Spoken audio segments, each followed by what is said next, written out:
வருகின்ற தேர்தல் தமிழருக்கும் திராவிடருக்குமான தேர்தலாக இருக்கும் என நாம் தமிழர் கட்சியின் தலைமை ஒருங்கிணைப்பாளர் சீமான் தெரிவித்துள்ளார். சென்னை வலசரவாகத்தில் அக்கட்சியின் சார்பில் பொங்கல் விழா கொண்டாடப்பட்டது.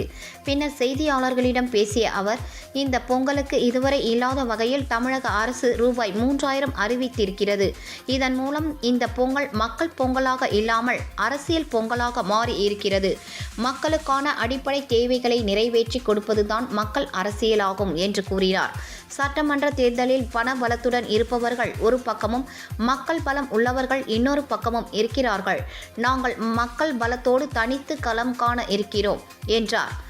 ஜனநாயகன் படத்தை போன்று இதற்கு முன்னர் பல படங்களுக்கும் தணிக்கை சான்றிதழ் வழங்குவதற்கு அனுமதி மறுக்கப்பட்டுள்ளது. எனவே அதனை பற்றி பெரிதாக பேசிக் கொண்டிருக்க வேண்டியது இல்லை. அதை விடுத்து ஆசிரியர்கள் போராட்டம், நர்சுகள் போராட்டம் என தமிழகம் முழுவதும் போராட்டங்கள் நடந்து கொண்டிருக்கின்றன. அதை பற்றி பேசலாம் என்று கூறினார். ஏற்கனவே ரூ.10 லட்சம் கோடி கடன் இருக்கும் நிலையில் 4.5 ஆண்டுகளில் 4 லட்சம் கோடியையும் கடன் வாங்கியுள்ளதன் மூலம் தமிழக அரசின் கடன் சுமை மேலும் அதிகரிக்கவே வாய்ப்புள்ளது என்று கூறினார்.